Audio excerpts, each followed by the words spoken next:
Buenos días, hermanos. Vamos a abrir nuestras Biblias ahí en el Salmo número 40.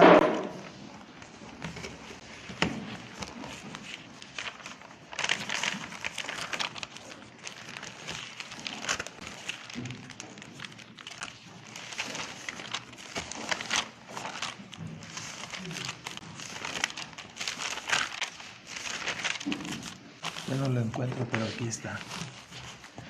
Salmo número 40. Vamos a encomendarnos a Dios en una oración para estudiar este salmo, comentarlo un poco. Nuestro Padre Celestial, agradecemos en esta mañana, Señor, la bendición que nos concedes nuevamente en estar aquí reunidos para exaltarte, para adorarte, porque tú eres digno de todo honor y toda gloria. Y Padre, te has manifestado derramando tu gracia y tu bondad en medio de nosotros. Por ello te reconocemos y, Padre, suplicamos que sigas obrando por medio de tu Espíritu Santo, enseñándonos a través de la instrucción de tu santa palabra y conduciéndonos a mirar aquel que tú has señalado que es más hermoso que millares, a nuestro Señor y Salvador Jesucristo. Y que a través de la enseñanza, Padre, podamos ser transformados por la operación de tu Espíritu Santo en nuestras almas, Señor, creciendo en santificación los que ya hemos sido alcanzados y llegando, Padre, a abrazarte para salvación a aquellos que aún están buscando, Señor, la respuesta en sus mentes y corazones, Señor. Pedimos que tú bendigas tu palabra y te damos las muchas gracias en el nombre de Cristo Jesús. Amén. Entonces, continuamos con nuestra serie. El día de hoy vamos a tener un bosquejo sobre este capítulo 40, el Salmo número 40. Es un salmo que es verdaderamente asombroso por su contenido profético y por su contenido personal. En el aspecto profético, este salmo nos habla de Cristo por medio de David. Nos habla de sus sufrimientos, nos habla de su pasión, nos habla de su obra redentora. Y lo curioso es que, como sabemos, ¿no?, la obra redentora el salmo fue compuesto 1000 años antes de que esta obra redentora fuera consumada en la cruz del Calvario. Entonces es una profecía, es un asunto profético. ¿Sí? El salmista hablaba siendo inspirado, siendo guiado por el Espíritu Santo de Dios y decía lo que ocurriría 1000 años después sin saberlo, ¿verdad? Sin entenderlo del todo. Y para nosotros este asunto se convierte ya 2000 años más en hace 3000 años, ¿no?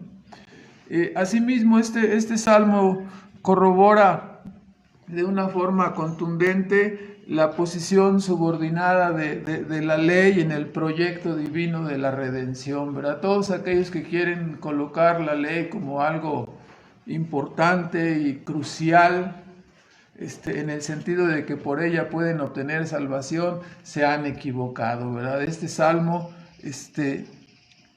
señala la posición subordinada de la ley en este proyecto divino de redención y anuncia con sus palabras, profetiza el rey David con las palabras de Cristo, diciéndonos que vendría un tiempo cuando la administración de las sombras y figuras, la administración de la ley, de los sacrificios y las ofrendas terminaría con el sacrificio completo hecho por Cristo Jesús, yendo y centrando todos los reflectores en el sacrificio de su amado Hijo como el único camino de redención concedido a los hombres.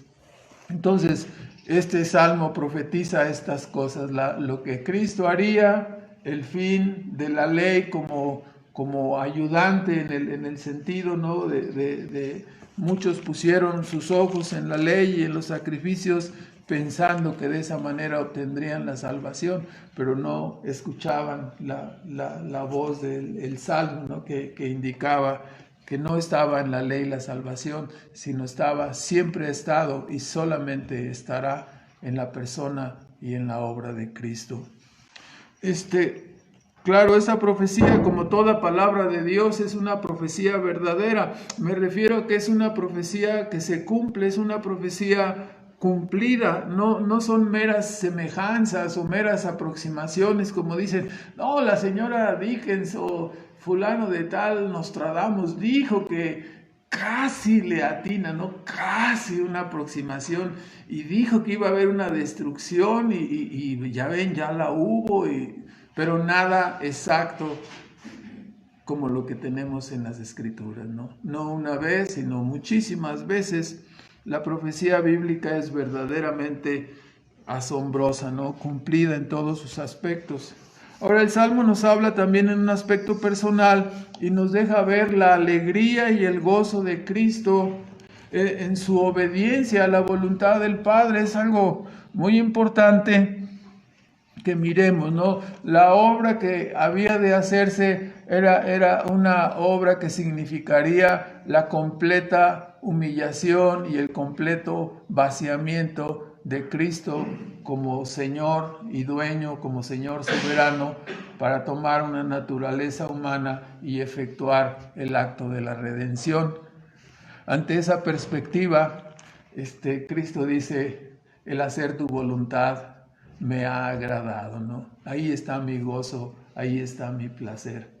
A veces nosotros somos descendidos 3 centímetros de la condición que teníamos y casi reventamos, no, ¿cómo? ¿Por qué me pasan a mí estas cosas? Y comenzamos a quejarnos y a decir, no es posible, ¿por qué yo? ¿Por qué a mí me pasa esto? ¿No? Cuando nos damos cuenta de la extrema negación que Cristo padeció y con gozo dice, ahí está mi placer y ahí está mi alegría, ¿no? En hacer la voluntad de mi Padre Celestial. Entonces, este aspecto personal nos es reflejado aquí en este Salmo. Entonces, como parte, puesto que hay sobre muchas cosas siempre hay discusión y controversia, y este Salmo no es la excepción, entonces parte de la introducción será ver cómo este Salmo, encontramos varias razones para decir que en este Salmo, en realidad, aunque es un Salmo mesiánico y aunque para muchos no quisieran verlo de esta manera, en realidad es la voz de Cristo hablando a través de la boca de David como profeta, ¿verdad? Entonces vamos a ver varias razones por las cuales decimos que este salmo, todo el salmo completo, es Cristo hablando a través del profeta David, ¿no? Y este salmo es reconocido entonces como un salmo mesiánico, que se refiere al Mesías. En primer lugar, se refiere al Mesías porque el propio subtítulo del Salmo dice al músico principal, Salmo de David. En la traducción no alcanzamos a mirar el detalle que vamos a señalar ahorita. En este Salmo aparece invertido cuando dice Salmo de David, en el nombre en el hebreo está escrito en una forma invertida. Primero está David y luego está el señalamiento del Salmo.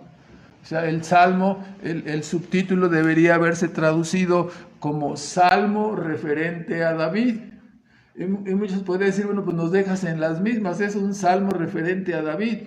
Pero no olvidemos, ¿no?, que el Salmo se refiere a este rey David. Y por supuesto nos habla en profecía, ¿no? Después la profecía nos dice, en todo el Antiguo Testamento, los profetas hablaban de David como el hijo, el rey que había de venir nuevamente. Muchas veces en el Nuevo Testamento, en su ministerio personal, Cristo era llamado como hijo de David. O sea, este hijo de David, este rey venido, es Cristo. Entonces, cuando el Salmo nos está hablando o se refiere a David, se refiere no al David personal, sino al Hijo eterno que vendría, ¿no? Y que era llamado. Así se llama, por ejemplo, vean ustedes en el Jeremías 30, en el profeta Jeremías, vean ustedes cómo ese hábito, esa costumbre, en Jeremías capítulo 30 y versículo 2 y 3, hablando Jeremías de la liberación del cautiverio babilónico, que como sabemos, ¿no? Jeremías fue juzgado como traidor, porque cuando vino el cautiverio babilónico, Jeremías decía: todo el que vaya con Nabucodonosor y se vayan a vivir allá a Babilonia serán salvados, los que permanezcan aquí morirán y serán deshechos. Y todos decían: eres un traidor, ¿no? ¿Cómo es posible? Estás traicionando la causa de Dios, ¿no? No lo entendían. Dice en el capítulo 30 de Jeremías: así habló Jehová, versículo 2, Dios de Israel, diciendo: escríbete, o sea, diciéndole a Jeremías, escríbete en un libro todas las palabras que te he hablado, porque he aquí que vienen días, dice Jehová, en que tornaré la cautividad de mi pueblo Israel y Judá, ha dicho Jehová, y harélos volver a la tierra que di a sus padres, y la poseerán. Y luego dice en el versículo 8 y 9, estamos hablando del regreso del cautiverio babilónico, ¿verdad? El versículo 8 y 9 dice: será en aquel día, dice Jehová de los ejércitos, que yo quebraré su yugo de tu cuello, el yugo de los opresores de Babilonia, y romperé tus coyundas, y extraños no lo volverán más a poner en servidumbre, sino que servirán a Jehová su Dios y a David su rey, el cual les levantaré, ¿no? Este David rey que levantará, ¿se trata de quién? Se trata de Cristo, ¿no? De la misma manera, Ezequiel 34, véanlo ustedes, Ezequiel 34 en el versículo 23, también Ezequiel profetizaba por el mismo tiempo, mientras Jeremías estuvo inicialmente en Israel, Ezequiel estaba ya en el cautiverio, ¿no? Es el profeta del cautiverio, Ezequiel. Así nos dice en el versículo 23, ¿no? 34, 23.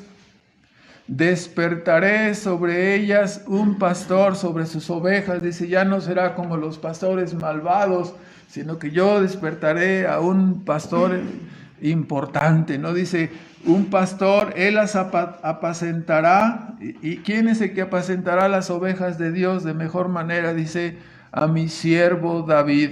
Él las apacentará y le será por pastor. Yo Jehová les seré por Dios, y mi siervo David príncipe en medio de ellos. Yo Jehová he hablado. Curiosamente, en su ministerio terrenal, Cristo se apropió de estas palabras y dijo: no, yo soy el buen pastor. Este pastor, ¿quién es? David, ¿no? Es el rey David, el rey que el Señor levantaría. Entonces, ahí tienen ustedes, ¿no? Me refería a Juan 10 en el versículo 11. Igualmente en el Apocalipsis 7:17 nos habla de este cordero pastor, ¿verdad? Este cordero que se convertiría en pastor, el cordero al cual es dada toda la honra y la alabanza. Entonces, el mismo libro también de Oseas, si quieren señalarlo por ahí, Oseas 3:5, profetiza, estando en el cautiverio en Asiria un tiempo antes, que Israel regresaría y buscaría a Jehová su Dios y a David su rey, es decir, buscarían a Cristo, ¿no? Buscarían, es decir, Cristo tipificado por David como un rey conforme al corazón de Dios. Ahora entonces, otra tercera razón por la cual entendemos que el Salmo 40 es Cristo hablando por boca de David, porque en 2 de Samuel 23, en el versículo 2, nos dice David mismo reconoce que Dios le usaba y que el Espíritu de Dios estaba en él, y hablaba por medio de él. Entonces, David reconoce que estaba siendo usado, inspirado por Dios como un profeta. Y ya en el Nuevo Testamento, en Primera de Pedro 1, capítulo 1, versículo 11 y 12, nos indica el apóstol Pedro que el Espíritu de Cristo estaba en los profetas y que ellos hablaban siendo inspirados por el Espíritu Santo de Dios, ¿no? Hablando cosas en las cuales, dice, los ángeles desean mirar. Entonces, todo este argumento se cierra aquí entendiendo que David solamente era un instrumento y que era Cristo revelando por medio de David todo lo que él iba a hacer. Aquí en este Salmo 40, revelando lo que iba a hacer en su sacrificio. Ahora, también debemos de tomar en cuenta con una cuarta razón para decir que es Cristo quien habla por medio de David, que la Escritura, toda la Escritura es cristocéntrica. Siempre acostumbramos a poner un mapa de orientación, hablando desde la creación, ¿sí? La promesa del advenimiento de Cristo, hacer su obra redentora, y el fin del mundo en su segunda venida, ¿no? Toda esta época, la época del Nuevo Testamento y esta del Antiguo Testamento. Cuando hablamos de los sacrificios y del tiempo de Israel bajo la ley, estamos hablando de sombras y figuras, todo este tiempo. ¿Quién proyectaba esa sombra? Es Cristo proyectando la sombra hacia todo el Antiguo Testamento, no la sombra de su obra. Ahora, ya venido es en el Nuevo Testamento y hecha su obra, estamos esperando ahora, la fe es colocada en la segunda venida de Cristo, que será la consumación de todo el proyecto divino. Entonces, así entendemos el principio, ¿no? La Escritura es cristocéntrica, todo se centra en torno a este evento. Así en Apocalipsis 19:10 nos dice el apóstol Juan que el testimonio de Cristo es el espíritu de la profecía. Si queremos entender la profecía, tenemos que aprender que toda la Escritura es cristocéntrica y que toda la Escritura se refiere a Él y nos habla de Él. Cuando el Salmo habla de todos estos sufrimientos que vamos a ver, es David, ¿sí? Es Cristo hablando por medio de David. Entonces es Apocalipsis 19:10, lo mencioné, lo pueden ustedes corroborar, cito los textos para que ustedes los apunten y los vean, los que no cito los vean ustedes después a la hora de repasar el estudio. En la parte final, cuando Juan se inclinó al ángel, no equivocadamente, ante las maravillas que le mostraba, y le dijo, no te inclines a mí, adora a Dios, porque el testimonio de Jesús es el espíritu de la profecía, ¿no? Entonces, ahí está el principio para entender la profecía. Resulta entonces razonable mirar este Salmo 40 como la voz de Cristo, ¿no? Es una profecía. Ahora, el propio Salmo 40 en el versículo 3 nos dice, y este es importante, ¿no? Usted puede subrayar ahí ese versículo 3, cuando David habla, ¿no? Y cuando Cristo habla por medio de David, y dice, puso luego, ¿no? Después de consumada la redención, puso luego en mi boca canción nueva, alabanza a nuestro Dios. Aquí en puso canto nuevo en mi boca. Este es lo que entendemos como el principio o la fórmula de la inspiración verbal. ¿Qué es lo que Dios hace? Muchas personas no lo llegan a entender cuando nosotros decimos, ¿no?, que la Biblia es la palabra de Dios y dicen, la Biblia es de autoría humana. No, aquí está la fórmula de la inspiración verbal. El hecho de que Dios puso su palabra en la boca de los profetas para que esos escribieran lo que Él quiso. Ese es el principio de la inspiración verbal. Por lo tanto, los hombres no escribieron su voluntad, ni ninguna profecía fue traída por voluntad humana, dijo Pedro, sino que los santos hombres de Dios hablaron siendo inspirados por el Espíritu Santo. Esa es la fórmula. Dios pone la palabra en la boca de los hombres, su palabra, de tal manera que lo que ellos escriben y apuntan aquí, que ahora tenemos en la Biblia, es su palabra, la palabra de Dios. Esta fórmula, entonces, aquí en 43 es puesta, ¿no? Puso luego, así es el profeta, ¿no? ¿Quién es el profeta? David, ¿sí? Pero Cristo puso sus palabras en la boca de David, es lo que está diciendo, ¿no? Ahora ustedes pueden corroborar ahí rápidamente, nos estamos extendiendo un poquito, ya vamos a terminar esta parte. Deuteronomio 18, en el versículo 18, cuando Moisés escribe y nos habla, dice: profeta les suscitaré o les levantaré de en medio de sus hermanos como tú. Dice el Señor, no le dice: háblales a ellos y diles que yo voy a levantar en el futuro un profeta. Se refería a Cristo.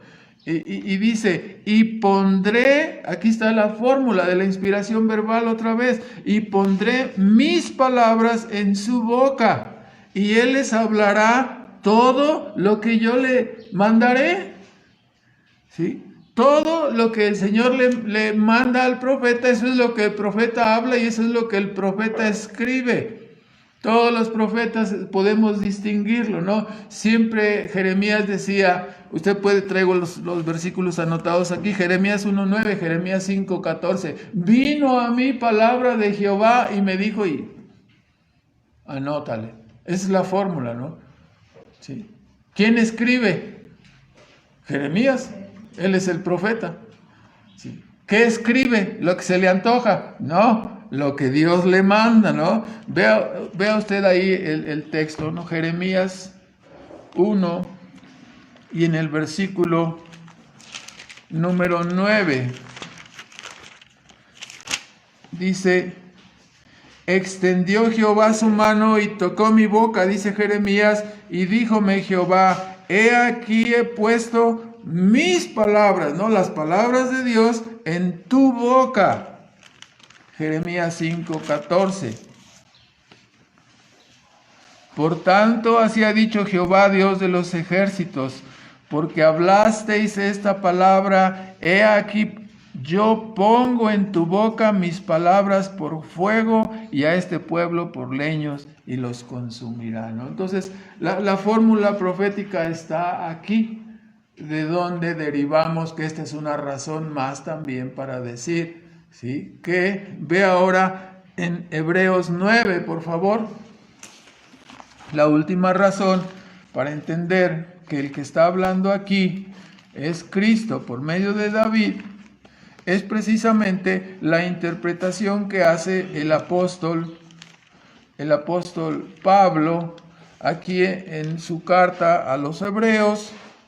No me voy a meter yo en el argumento de los que niegan la autoría de Pablo. De repente todos los autores antiguos decían que era Pablo y de repente desapareció el nombre de Pablo, ¿no? De las versiones modernas ya no dice epístola de Pablo a los Hebreos, sino que mi versión es la versión antigua. Todavía dice la epístola de San Pablo a los Hebreos. ¿Quién sabe quién se atrevería a quitar ese título antiguo para poner su pensamiento moderno y decir, no sabemos quién es el que escribió Hebreos? No, aquí dice que fue Pablo. En mi Biblia dice que fue Pablo. Yo no sé si la de ustedes dice lo mismo o no.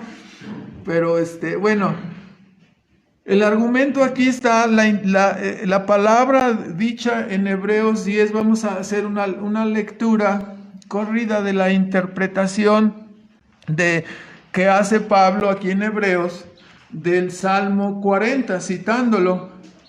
Dice, lo leímos hace un momento: porque la ley, teniendo la sombra de los bienes venideros, no la imagen misma de las cosas, nunca puede por los mismos sacrificios que se ofrecen continuamente cada año hacer perfectos a los que se allegan, etc. Entonces, por eso, como la ley no sirve para purificar y no sirve para limpiar, todos los que piensan que por su obediencia a la ley van a ser limpios o están completamente equivocados, ¿no? ¿Por qué? Dice el versículo 4, porque la sangre de los toros y de los machos cabríos no puede quitar los pecados, el sacrificio de nadie. Por esta razón, versículo 5, ¿sí?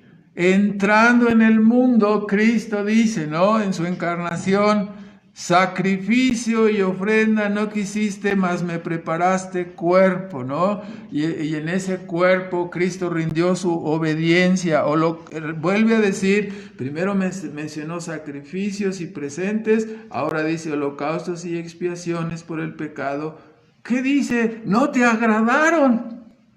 ¿Por qué? ¿Dónde estaba puesto la mirada de Dios? Entonces dice Cristo, yo dije, heme aquí, en el rollo del libro, ¿no? En la cabecera del rollo del libro está escrito de mí, para que haga, oh Dios, tu voluntad, diciendo sacrificio y presente y holocaustos y expiaciones por el pecado no te agradaron.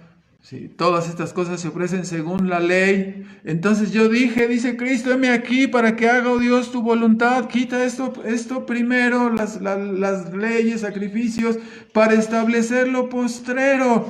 En esta voluntad, la obediencia de Cristo, somos santificados por la ofrenda de su cuerpo de Jesucristo hecha una sola vez, y más adelante diré en el versículo 14, para siempre. Y con ella hace perfectos a todos los que son cubiertos con este sacrificio. Entonces, en forma contundente, Pablo dice que fueron las palabras de Cristo en la boca de David, diciendo, he aquí yo vengo y hago. Entonces, no podemos negar esta interpretación, ¿no? Ahora, la información, vamos al Salmo 40, después de esta introducción un poco larga, no mucho, pero sí algo. La información del propio Salmo 40 nos muestra que David, impulsado por el Espíritu Santo de Dios, fue usado para escribir asuntos que corresponden a alguien muy superior y mucho más elevado que él. ¿Sí? O sea, David no puede decir, yo voy a ofrecer el sacrificio perfecto. No es él el que está ofreciendo el sacrificio perfecto, ¿no? Cuando dice, yo entiendo tu voluntad y la ley va a ser quitada, ¿es David el que está mandando quitar la ley? No. La ley solo puede ser quitada por el que la puso, ¿no? ¿Quién la puso? Dios mismo. Entonces Cristo mismo está haciendo, aquí queda quitada, ¿sí? Como sombras y figuras desaparecen y se establece en esta voluntad somos santificados. Entonces, esta información nos hace ver, lógicamente, que no es David el que está hablando, sino es Cristo hablando por medio de David, ¿no? Entonces, así están los argumentos. Veamos entonces del versículo 1 al 5, tenemos nuestro primer punto. Hay aquí una celebración, en estos primeros versículos, una celebración por la liberación efectuada por Cristo en favor de su iglesia. Nosotros recordamos, ¿no?, el principio de representatividad enseñado en la Biblia. Cristo es la cabeza de su pueblo. Su redención es la redención de su pueblo, la redención de todos sus hijos. Entonces aquí tenemos la celebración de esta liberación efectuada por Cristo en favor de su iglesia.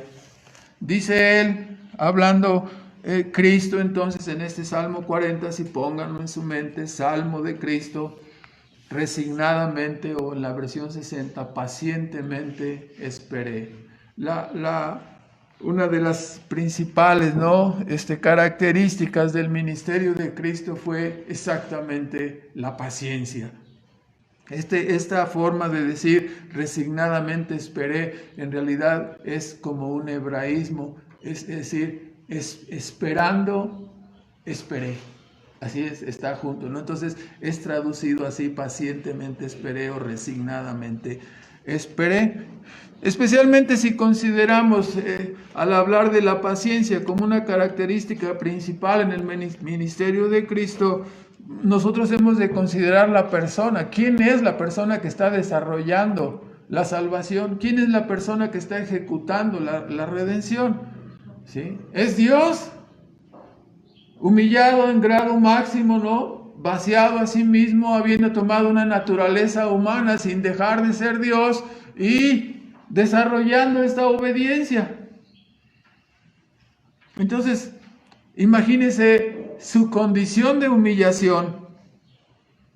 Se requiere tener paciencia para sobrellevar. Si estás sentado en el trono, tu voluntad es soberana, tu poder es omnipotente para realizar todo lo que tú quieras. Todo lo que tu naturaleza santa, justa y perfecta desee. No hay poder que la pueda obstruir, no hay ningún obstáculo que pueda obstruir esa voluntad, pero tú te niegas a ti mismo y dejas esa condición sublime y tomas una naturaleza humana para rendir la obediencia. Se requiere paciencia para eso, ¿no? Su agonía en el huerto de Getsemaní, toda su pasión, el juicio ante el Sanedrín, su juicio religioso, su juicio civil, el desprecio, el menosprecio, el rechazo, la humillación al ser clavado en la cruz, muriendo como un maleante. ¿Qué hizo Cristo? Se limitó a esperar con paciencia en la omnipotencia divina. No hubo ninguna mirada de ira, ningún murmullo de descontento, ningún deseo de venganza, ni una palabra de reproche para todos sus enemigos y agresores. Si él hubiera cometido alguna cosa así, su sacrificio hubiera sido contaminado. Entonces, pacientemente esperé, resignadamente esperé. Nuestro Señor expresa su condición. Aquí está algo que muy interesante transmite el Salmo, es Cristo diciéndonos lo que Él sentía y dándonos las ilustraciones más objetivas que nosotros pudiéramos comprender. ¿Cómo se sentía Cristo? Dice, bueno, me sentía terrible, ¿no? El hecho es, dice, esperando pacientemente, era Dios digno de recibir honor y gloria y alabanza, y estaba recibiendo rechazo, humillación, menosprecio, maltrato, ni siquiera era escuchado. Se sentía como estar en medio de un hoyo, ¿no? De un pozo, en medio de lodo cenagoso. Y estas dos ilustraciones son muy interesantes. Estar en un hoyo profundo, en un pozo de desesperación, como alguien, la segunda ilustración, hundido en un pozo sin agua, ¿no? Tan solo lodo cenagoso, putrefacto. Hablando del hoyo profundo, del pozo de la desesperación, eran usados en aquella época fosos cavados sobre la roca. Yo no dudo que se utilizaran también en este tiempo, ¿no? Sin nosotros saberlo.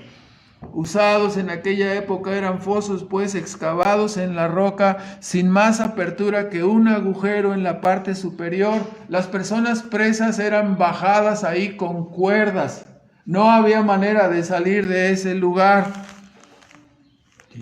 Eran lugares de tortura, eran lugares conocidos como el foso del olvido. ¿Por qué? Porque metían a una persona ahí y la olvidaban, tapaban el agujero y no había manera de hacer absolutamente nada. La persona era olvidada, dejada allí.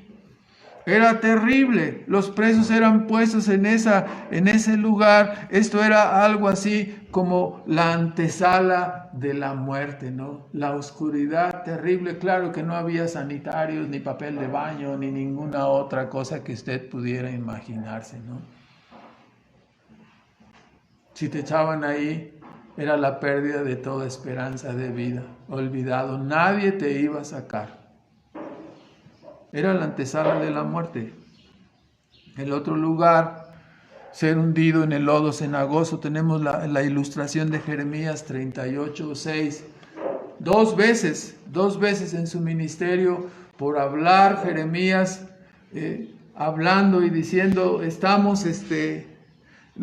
ustedes deben marchar en el cautiverio hacia Babilonia, y los israelitas no querían, decían, eres un traidor. Entonces lo trajeron al rey Sedequías, y el rey Sedequías, bueno, castíguenlo como ustedes quieran, y fueron y lo metieron en una cisterna vacía. Pero la cisterna estaba llena de lodo cenagoso, no estaba purificada, etcétera, etcétera, ¿no?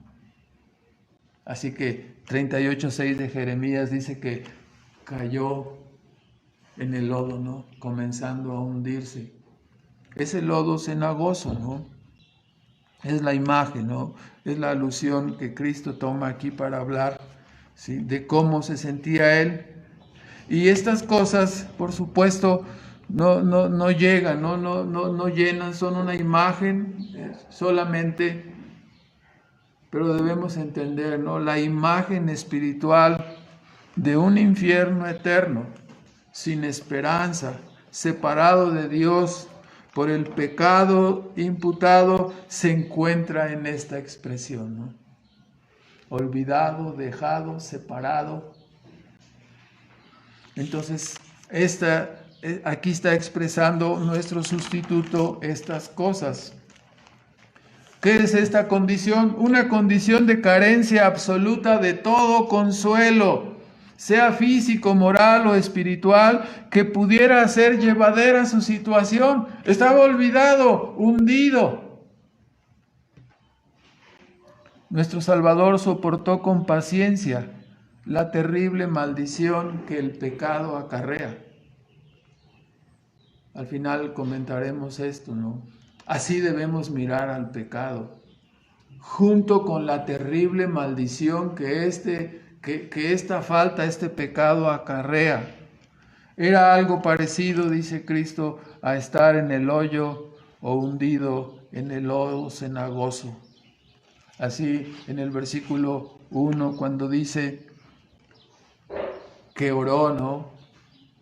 Esperé pacientemente, y el Señor dice, la condescendencia y el amor de Dios está aquí, ¿no?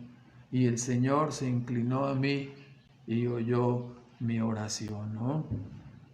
Cuando el Salmo 130, versículo 1, este salmo penitencial también dice, desde lo profundo clamo a ti, ¿no? Entonces, nuestro poderoso Salvador miró a lo lejos, ¿no?, su victoria, aquí podemos decirlo de esta manera, a través de su muerte y resurrección, y sabiendo su significado, ¿no?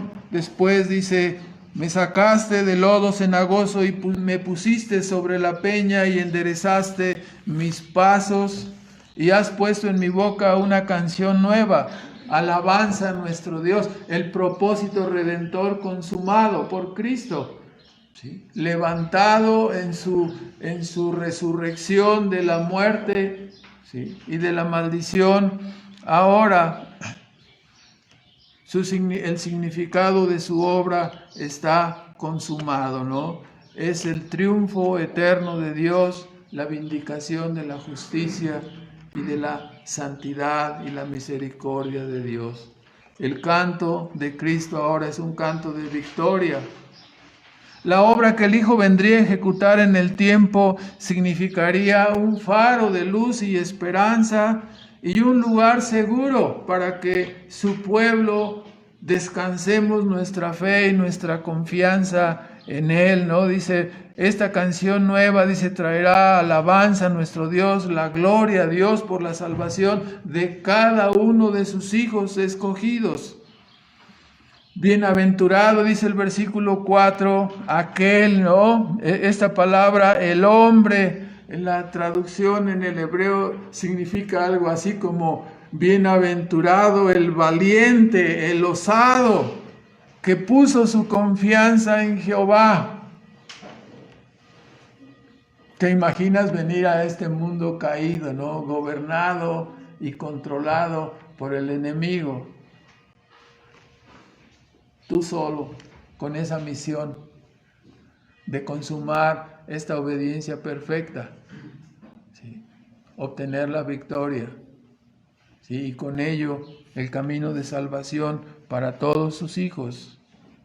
Bienaventurado el valiente que puso en Jehová su confianza y no mira a los soberbios ni a los que se inclinan a la maldad, no a la mentira. Esto es, en este caso, en contraste, el camino de la verdad puesto en oposición al camino de la mentira, de la idolatría y de cualquier otro sistema que no sea la verdadera salvación de Dios.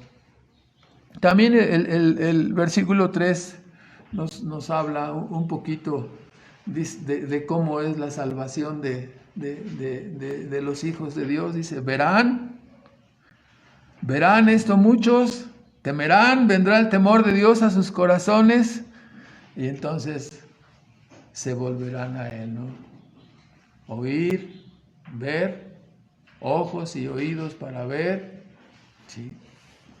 Entra el temor de Dios en tu corazón y después depositas la confianza completa en Él, ¿no?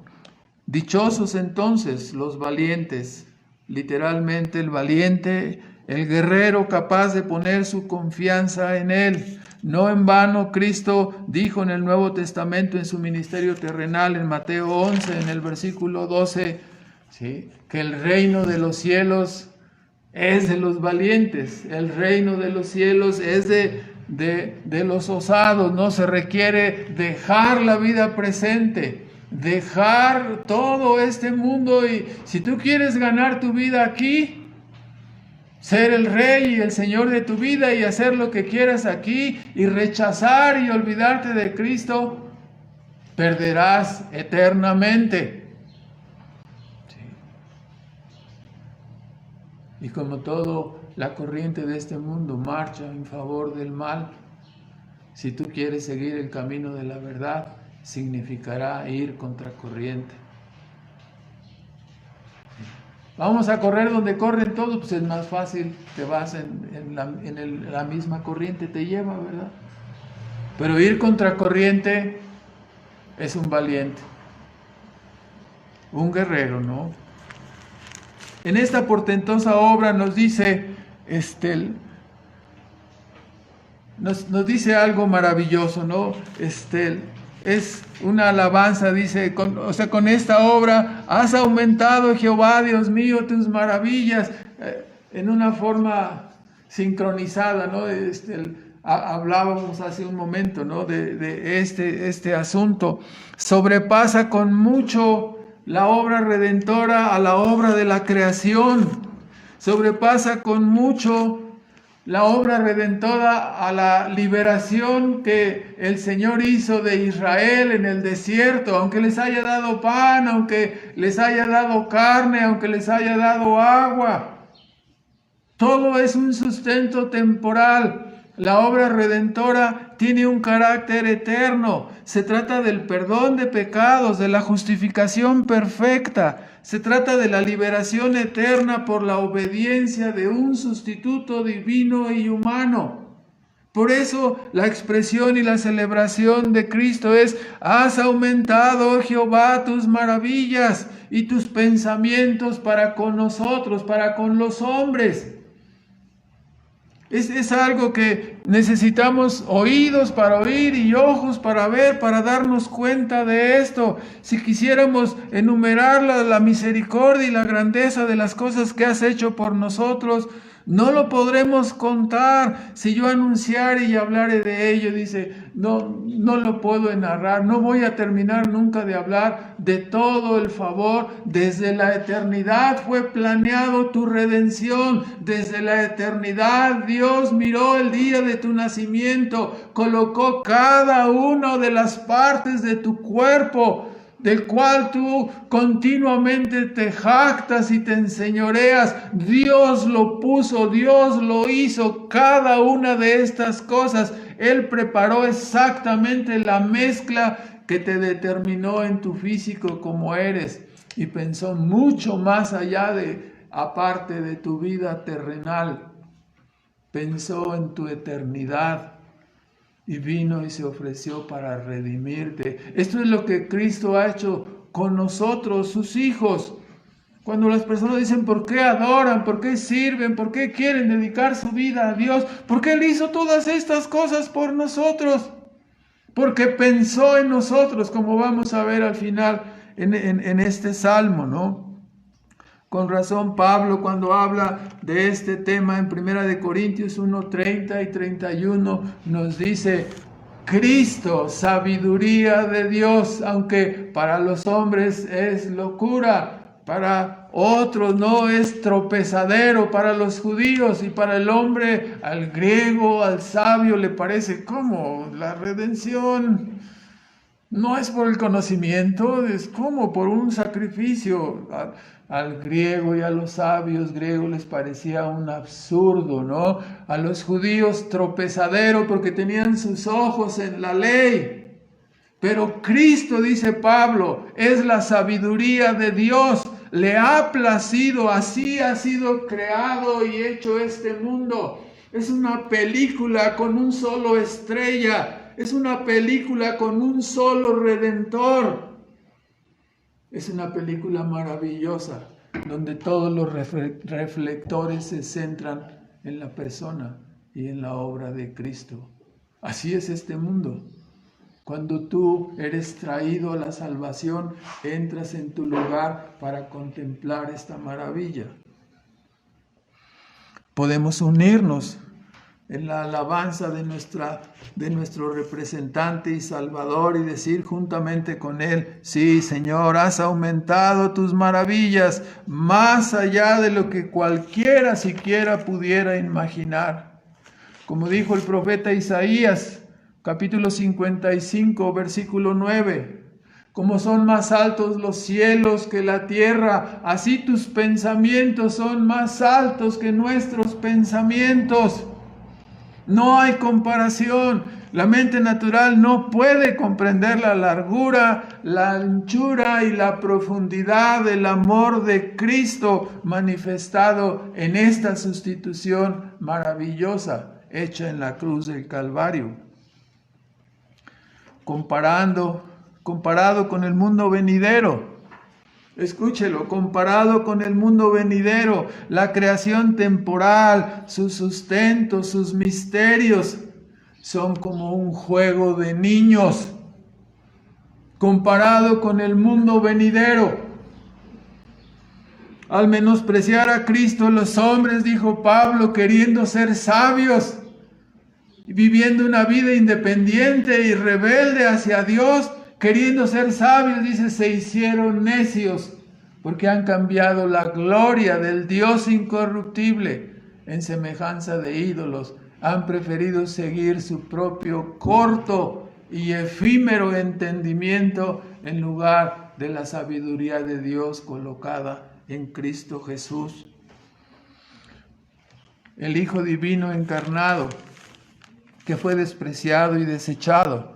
En esta obra en la cruz se ha convertido ahora en la piedra principal y cabeza del ángulo. Algo maravilloso. ¿A dónde descendió? A lo más profundo de la tierra. Y ahora le vemos levantándose de la muerte y sentado a la diestra de la majestad. ¿No es algo maravilloso?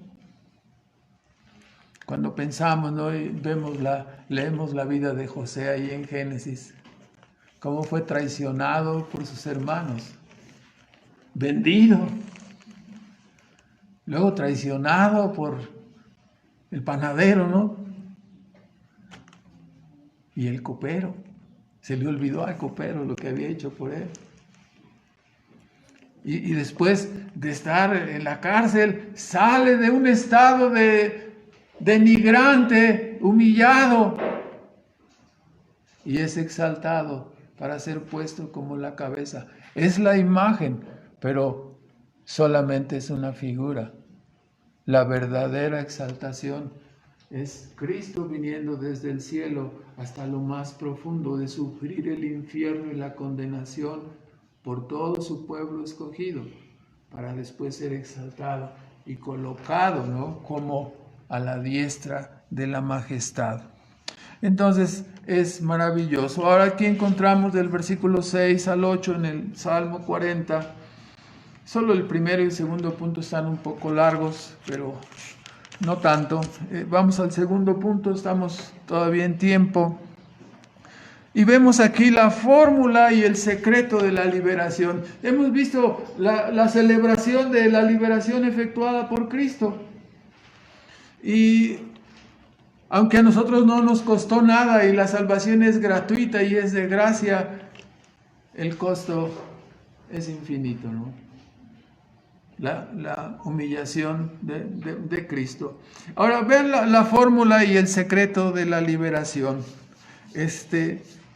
Muchos comentaristas al leer estos versículos, sacrificio y ofrenda no te agradan, no quisiste, pero has abierto mis oídos, ¿no? Hablando de cómo voluntariamente Cristo, siendo Dios, se somete como un siervo, como un esclavo. La ilustración era cuando venía el tiempo del jubileo, los que estaban como esclavos tenían la oportunidad de salir gratuitamente de su esclavitud. ¿Sí? Y contrario a ese asunto, Cristo dice, no, yo me voy a meter solito aquí para que mi oreja sea perforada. Soy el siervo, el Hijo eterno, el siervo de Dios. Estoy listo para rendir esta obediencia, ¿no? Entonces, muchos comentaristas al mirar esto, ¿no?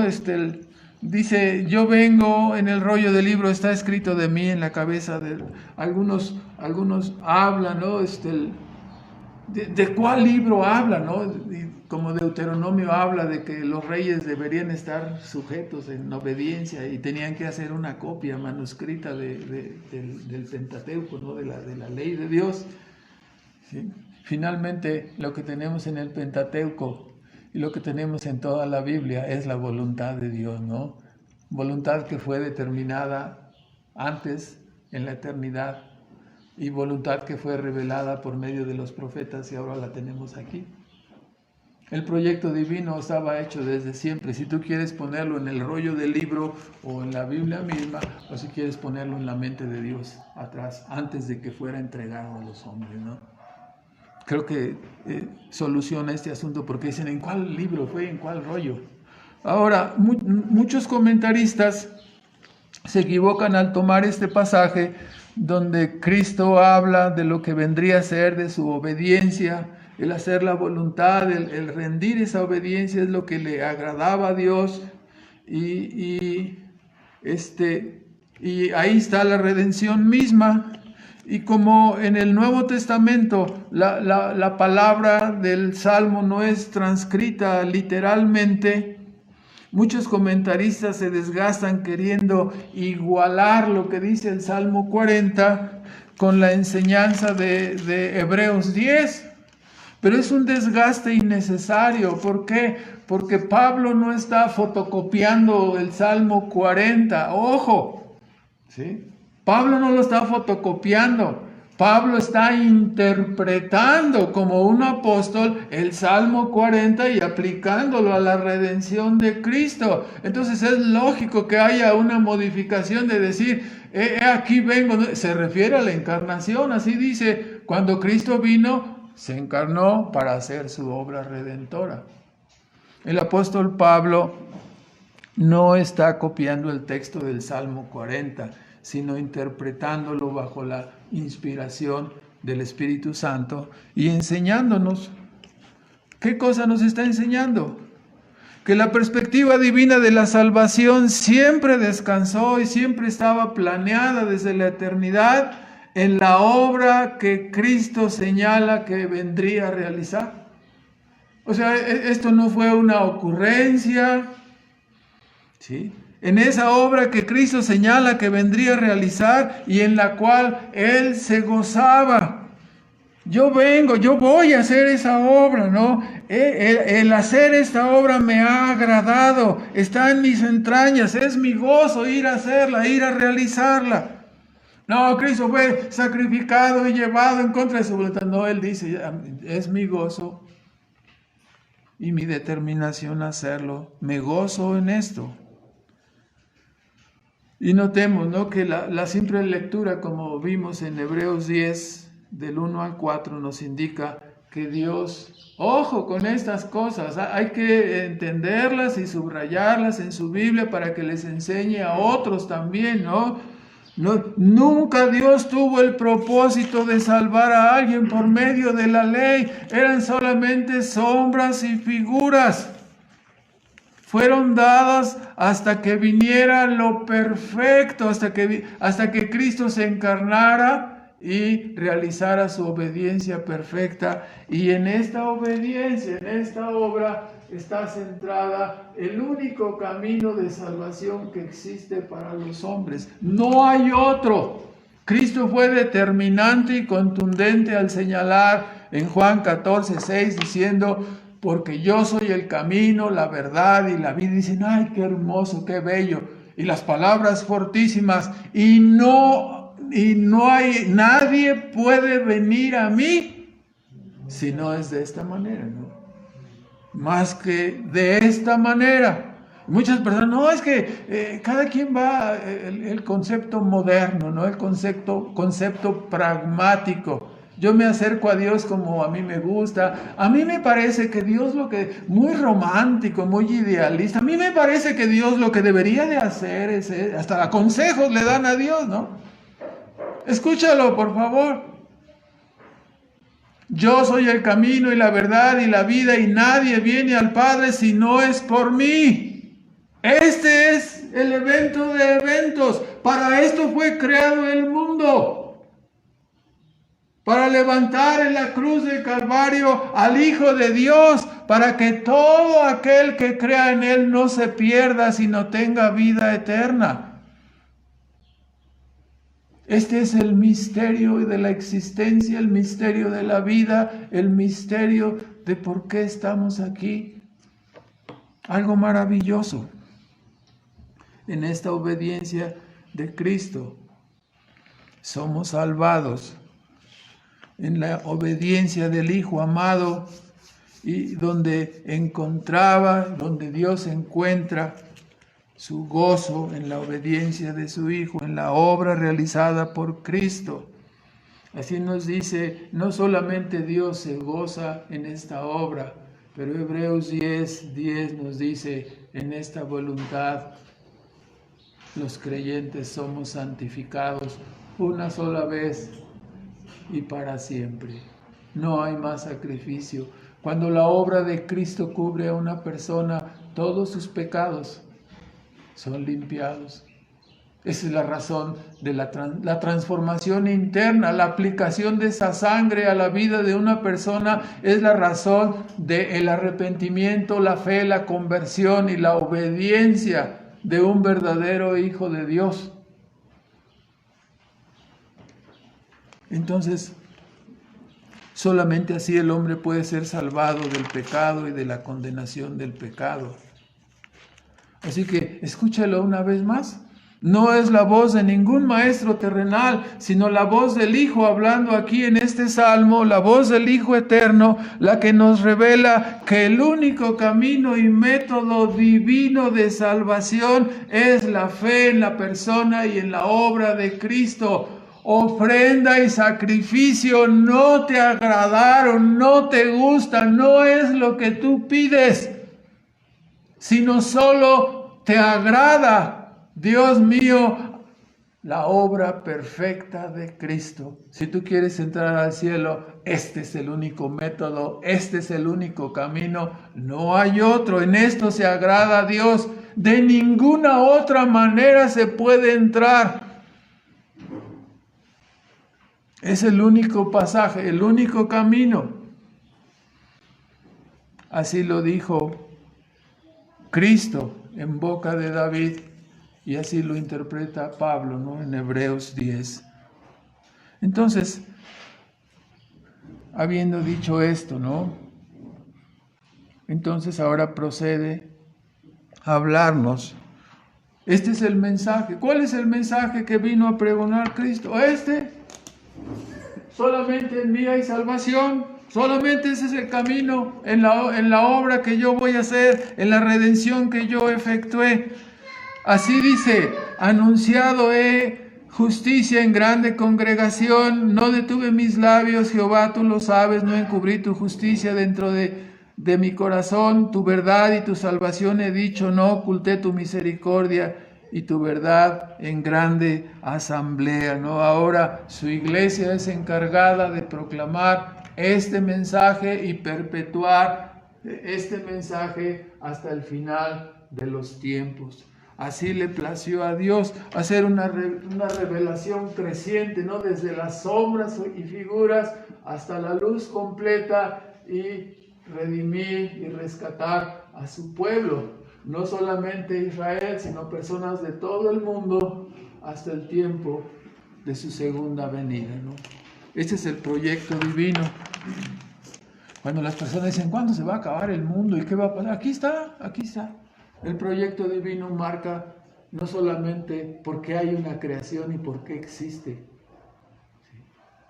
No tenemos que estar viendo 20 veces Jurassic Park para decir, sí había dinosaurios y, o sea, evolucionar, no, son fantasías. Aquí está la realidad, profecías cumplidas, palabra verdadera, palabra que llega a tu alma, que llega a tu corazón, que te desafía en tu razonamiento para decir, estás viviendo chueco, estás viviendo contrario a lo que Dios dice, y si no te vuelves, te espera el pozo de la desesperación, el hoyo profundo, la miseria eterna.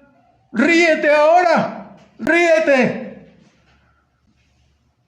temporalmente, para después sufrir eternamente, sin consuelo, sin nadie que escuche tus alaridos y tus gritos. ¿Por qué fui tan necio? ¿Por qué fui tan tonto? ¿Cómo pude no escuchar cuando estaba tan cerca de mí la salvación? Y yo cerré los ojos, cerré mis oídos, cerré mi corazón y no quise escuchar esta maravillosa palabra que habla a los pecadores. Hay salvación y misericordia en Cristo. Esto es lo que Dios le agrada. Este es el sentido de la vida. Si tú terminas tus días en este mundo sin haber entendido el verdadero sentido de la vida, tu vida habrá sido como, tu vida habrá sido como la de una vaca. Tu vida habrá sido como la de un animal irracional. No entendiste que Dios estaba hablando a través de la creación, diciendo, los cielos y la tierra hablan de la gloria de Dios. Y Cristo perfora los oídos, los ojos, el alma de las personas que escuchan a través de su obediencia perfecta para redimir a los pecadores.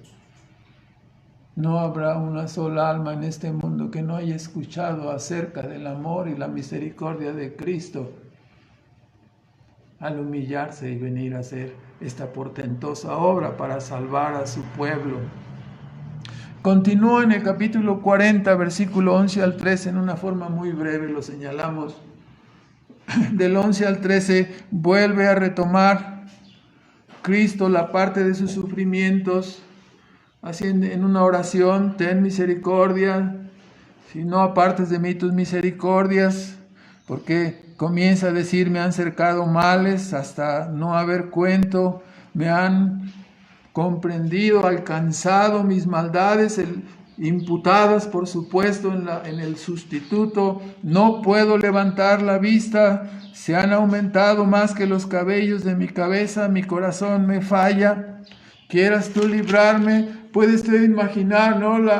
Toda la cantidad de pecados de todos sus hijos siendo puestos y siendo responsable de la culpa y de la condenación de cada uno de ellos. Nuestros hombros no pueden llevarlos, pero sus hombros sí. Apresúrate a socorrerme, ¿no? Cuando Cristo estaba en la cruz del Calvario padeciendo la ira divina, la ira infinita por los pecados que no cometió. También Dice en el versículo 15, nos habla desde el 14, sean avergonzados y confundidos, hablando de lo que pasó en la cruz del Calvario, los que buscan mi vida para cortarla, dice, sean avergonzados y confundidos, se vuelvan atrás, avergüéncense los que mi mal desean y sean asolados en pago de su afrenta, los que se burlan, los que dicen, miren lo que le está pasando, a otro salvó, a sí mismo no puede salvar, ¿sí? Que descienda de la cruz, si desciende creeremos en él. Y pasaban y movían la cabeza y seguían y se burlaban de él. Entonces Cristo retoma en esta parte, ¿no? Tanto sus sufrimientos del versículo 11 al 13 como el asunto de sus enemigos burlándose. Allí, precisamente sus enemigos, en el momento de la resurrección, desde ese momento, sus enemigos que se burlaban y movían la cabeza fueron confundidos. Y siguen siendo muchos confundidos y otros los serán confundidos eternamente. Pues su obra completa, esta obra, Cristo vino del cielo, tomó una naturaleza humana para mostrarnos la redención de un hombre, el hombre representativo, lo que no pudo hacer Adán. Él vino, realizó la obra completa y sacó a la luz la vida y la inmortalidad para que todo aquel que en él cree no se pierda. Sacó a la luz la vida. ¿Cuál vida? La vida eterna. No esta vida, la eternidad, lo que pertenece. Cristo es un nuevo hombre, es el principio de la creación nueva, del mundo nuevo que comenzará, ¿sí?, cuando los cielos nuevos y la tierra nueva sean establecidos. Hizo esta obra en pro de todos sus hijos, de todos los que seríamos creyentes. Ahora, con su obra completa silenciará para siempre cualquier argumento, ¿no? ¿Qué vas a decir, no? Si alguien te dice, aquí está la vida, yo la voy a poner en sacrificio y al tercer día voy a resucitar, y se levanta de la muerte. Nadie se ha levantado de la muerte por voluntad. Hubo milagros donde algunos fueron regresados a la vida por el Señor de la vida o por alguno de sus profetas. Pero ser el Señor de la vida, solamente Dios. Entonces, lo vemos aquí, esto, ¿qué dirás, no? Cuando Dios te levante de la muerte, si tú fuiste un rebelde y nunca te humillaste ni te volviste a Cristo, ¿qué dirás? Serás levantado de la muerte para escuchar una sentencia horrible, ¿no? Peor que tu pesadilla de haber reprobado cuarto, quinto, sexto, secundaria, prepa o lo que sea, peor, ¿no? Apartado, porque ahí no te dijeron, no, te dijeron, repites año, ¿sí? Pero acá te van a decir, apartados de mí, malditos, al fuego eterno. No es una reprobación temporal, es una reprobación eterna. Es que me faltaron evidencias. ¿Te faltaron evidencias? ¿No entendiste? ¿Cuál parte no entendiste? Yo hice los cielos y la tierra, vengo y hago milagros y confirmo que puedo crear de la nada por mi pura palabra. Confirmo que soy el dueño y el Señor de la vida, entregando mi muerte, mi vida en sacrificio, y me levanto de la muerte por mi voluntad. Y lo exhibo esto y lo anuncio. La clave de la existencia de este mundo está aquí, en la Biblia, que tanto menosprecian los ateos, que tanto menosprecian los rebeldes en contra de Dios, porque no quieren someterse, porque no quieren inclinarse a Dios. Inmediatamente sacan su tarjeta de me retiro, ¿sí? Porque yo no quiero ser religioso. Me retiro porque yo no quiero pertenecer a toda esa bola de hipócritas que andan ahí. No somos hipócritas, somos pecadores redimidos. Todavía no se manifiesta lo que hemos de ser, pero creemos y confiamos en aquel que se levantó de entre los muertos y vendrá y ordenará un mundo donde no habrá pecado, ni llanto, ni dolor, y donde todos podremos alabar eternamente a nuestro gran Dios y Salvador, Cristo Jesús. El Salmo termina en el versículo 16 y 17 diciéndonos, es una terminación muy parecida, todo el Salmo 70 está aquí también anotado, ¿no? Alégrense, gócense todos los que te buscan y digan siempre, engrandecido sea Dios, no todos los que aman tu nombre, engrandecido sea Dios. Termina entonces con una expresión de gozo, de victoria, de confianza. Y dice David en el último versículo, dice Cristo hablando por medio de David, aunque afligido yo y necesitado, en la condición más humillante posible, ¿no? Dios encarnado, Dios con una naturaleza humana. En esa condición, afligido yo y necesitado, Dios me escuchó, Dios escuchó mi oración. Jehová pensará en mí, mi ayuda y mi libertador eres tú. Dios mío, está implícito aquí, ¿no? Tú no vas a fallar, no te tardes, por favor. Voy a esperar todo lo que sea necesario. Ojo con esta frase, hermanos. Voy a esperar todo lo que sea necesario. Nuestra vida, nuestros 18 minutos, retomando la semana anterior, ¿no? ¿Sí? ¿Cuánto vas a esperar tú, Uber? 18 minutos. Sí, aquí lo voy a esperar. Sí lo esperan, ¿verdad? Sí, más o menos. 18 minutos. Hablando alegóricamente. Dios nunca desamparará a los suyos.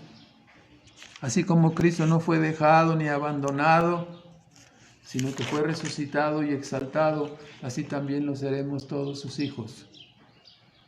Hemos unido por medio de la fe nuestro destino al destino de Cristo. Es nuestro Dios y nuestro libertador como lo fue de Cristo.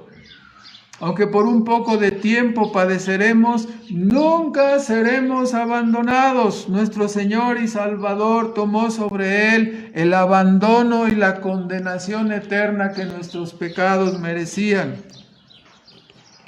Así que siempre recordemos este pasaje, versículo 17, en su parte central. Jehová pensará en mí. Jehová pensará en mí. Él es mi ayuda y es mi libertador. ¿No tienes nadie? Escucha lo que un creyente dice, ¿no? Lo que alguien que ha experimentado el rechazo y la reprobación y el repudio del mundo entero, ¿no? El mundo caído, inclusive el nuestro antes de ser creyentes, ¿no? Dice, Jehová pensará en mí. Él es mi ayuda y mi libertador.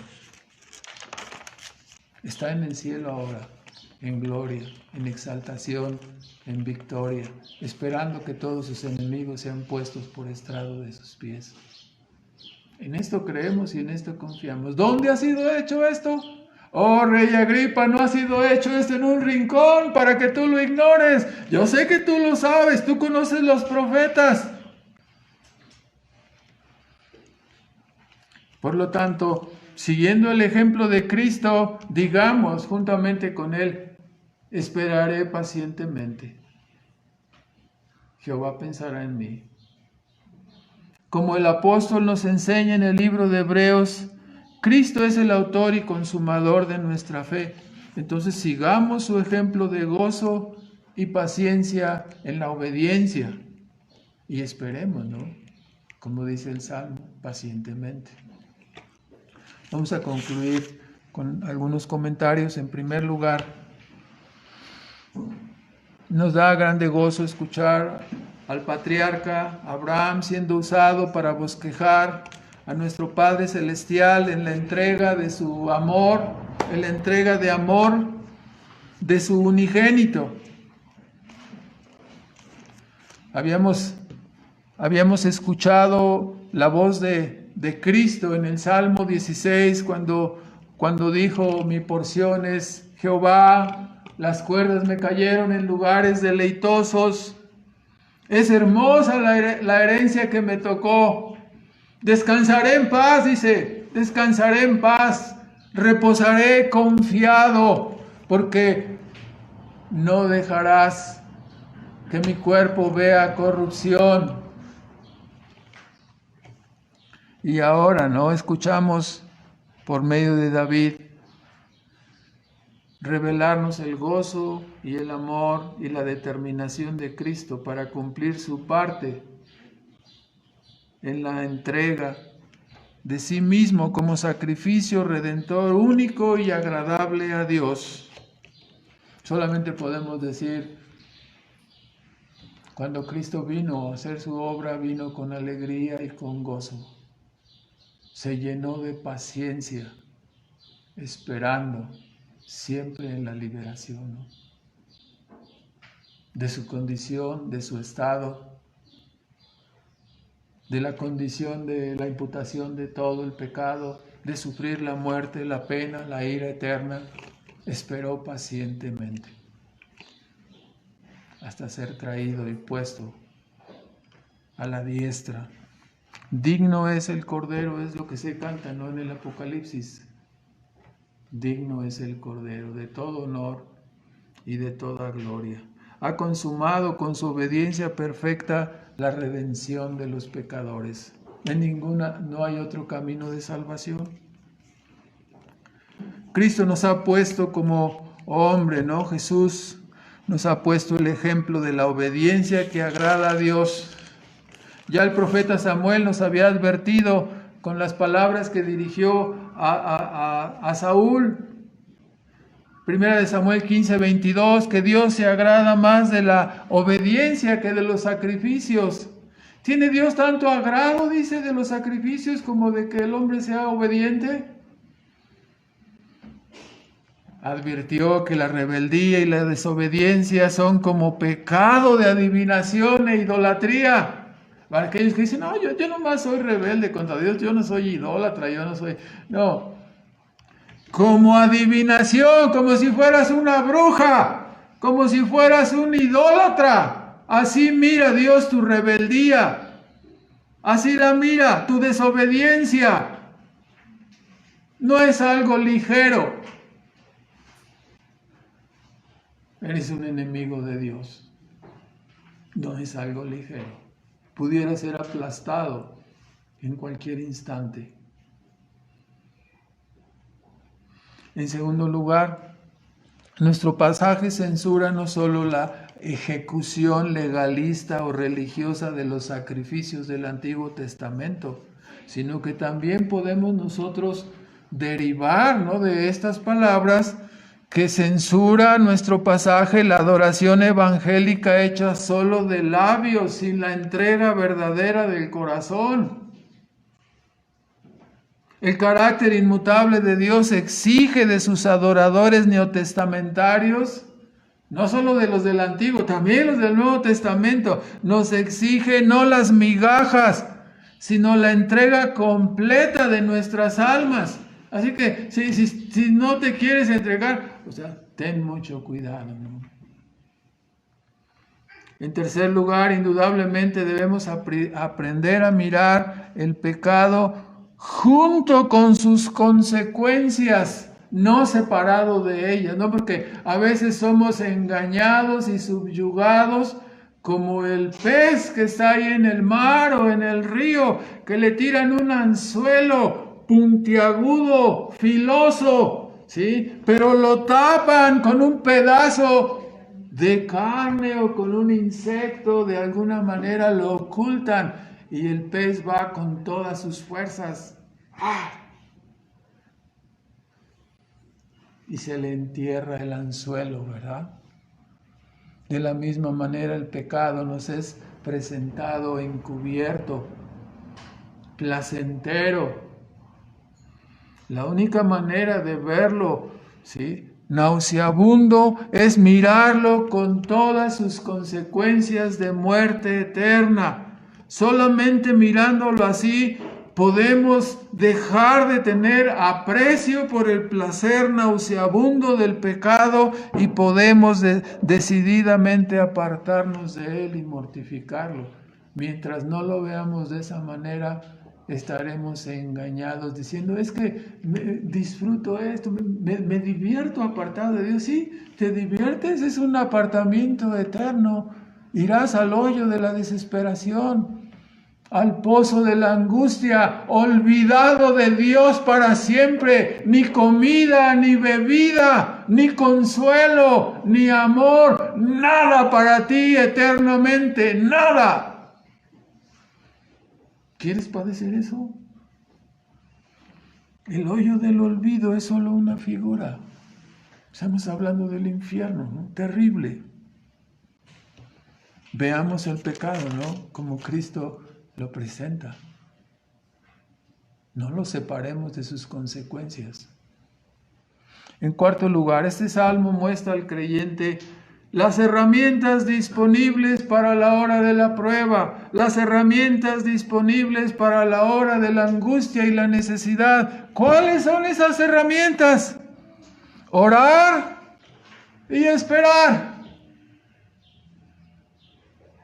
La oración y la paciencia. Sí. Lo cual, por supuesto, tanto la oración como la paciencia implican, ¿sí?, el ejercicio de la fe. Solamente invoca a Dios el que cree que Dios existe y que es galardonador de los que le invocan y le buscan. La oración y la paciencia, ¿no? Para terminar nuestros 18 minutos, paciencia.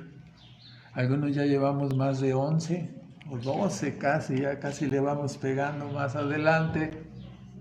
Haga su regla de 3 para que no se mortifique mucho, son 63 para que... ¿Cuántos años tiene el hermano? Más o menos, ni más ni menos, todavía hasta ahora 63. Que son como, si mal no recuerdo, la regla de 3 la hice desde la semana pasada, son como 11.2 o algo así. Minutos. Entonces ya desde la semana pasada esta ya recorrí unas fracciones de segundo más, ¿no? Hermanos, ahí están las herramientas.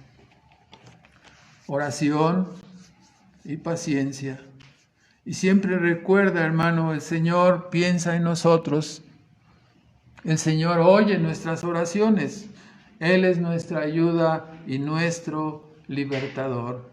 En quinto lugar, obviamente el ejemplo y la vida de Cristo son el camino de la fe que los discípulos también recorreremos, que los discípulos debemos recorrer. Él es el autor y consumador de la fe, de nuestra fe, nuestro capitán y nuestro pionero. Vamos caminando detrás de Él, ¿no? Entonces, como siempre decimos, dejémonos de sorprender, dejémonos de decir, no sorprendáis cuando vienen las pruebas y las dificultades como si alguna cosa peregrina os aconteciese, ¿no? No os sorprendáis, dijo Pedro. En sexto lugar, mucho ojo, todos aquellos que miran la ley, las obras de la ley, la justicia personal, ¿sí?, que están descansando. Bueno, yo no soy tan malo como el mocha orejas, ¿eh? Más o menos he hecho, sí, ¿quién no ha hecho algunas cositas? Pero realmente mi vida no es tan mala, o sea, ¿sí? Cuando viene el extranjero, ahí pululan en las calles, ¿no? Algunos extranjeros que van en su viaje hacia el sueño americano y siempre están, ayúdame, mi amigo, mi hermano, ayúdame un poco, y ahí están. Se comen las heces, ¿verdad?, en su pronunciación. No estamos acostumbrados a oír ese acento, pero ahí están, ahí lo estamos aprendiendo poco a poco. Están pidiendo que les ayudes. Y algunos dicen, no, le di a esta persona. ¿Cuánto le diste? lo que me sobraba. ¿Cuánto? ¿3 pesos? ¿5? ¿10? Un billete de A20, uno de A100, uno de A500, para que de pérdida se aguante una parte del viaje, ¿no? O sea, ¿a qué le ayudaste? Le diste lo que te sobraba. O sea, ¿vas a confiar en tus buenas obras, en tu justicia personal? Mucho ojo, mirar en estas cosas pensando que eso nos ayudará al momento de la salida de este mundo como una justificación, como un camino de salvación. No, no te pueden ayudar. No importa si tú eres católico, musulmán o judío, escúchalo una vez más. La entrada al cielo, la aprobación divina en el día del juicio, solo puede ser posible por la mediación y la obra de Cristo. Esta y solo esta obediencia de Cristo es lo que le agrada a Dios. ¿Lo escuchaste bien? Sacrificio y ofrenda no quisiste y no te agradaron. Entonces la voz de Cristo dice: he aquí vengo yo para hacer tu voluntad, como está escrito de mí en el rollo del libro. En esta voluntad somos santificados, en este sacrificio solamente podemos ser salvados. Entonces, esta y solo esta obediencia de Cristo es lo que agrada al Padre. Escucha la voz de Cristo repetir: sacrificio y ofrenda no te agradan. Solo la obediencia rendida por Cristo es lo que Dios recibe. Es nuestro camino. Es nuestro ruego de cada día. Solo en Cristo. ¿No piensas, si lo consideras detenidamente, acaso no es un insulto a la santidad y a la justicia divinas pensar que Dios aceptaría mejor tu obediencia y tus obras que la justicia perfecta de Cristo?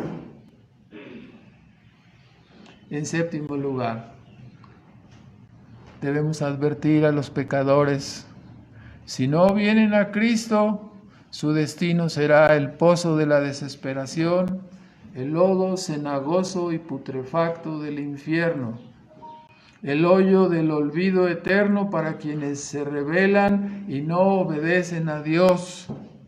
En vez de un canto nuevo de agradecimiento en tu corazón, la soledad y el desconsuelo y el tormento eterno sin remedio serán tu parte con el diablo y sus ángeles. Entonces, no tardes en venir a Cristo. En octavo y último lugar, evidentemente el pasaje nos deja ver que solo hay salvación en Cristo. Su obediencia derrumba toda obra y toda lógica humana, toda religiosidad y todos los ritos de cualquier tipo, que pudieran tener acaso reconocimiento en la sabiduría humana y en lo que Pablo llamaba en el culto voluntario, ¿no? Pero que delante de Dios son cosas inútiles. Solamente se complace en ¿qué? En la obediencia, en la obra de Cristo. Oremos, hermanos. Nuestro Padre Celestial, te damos las gracias en esta mañana por tu palabra. Rogamos que, Padre, sigas acordándote de nosotros, acordándote de tus hijos, acordándote de tu iglesia, de tu pueblo, y que conforme a tu gran sabiduría sigas derramando tu gracia, que nos es indispensable para caminar con obediencia, con contentamiento, con paciencia en medio de este mundo, Señor.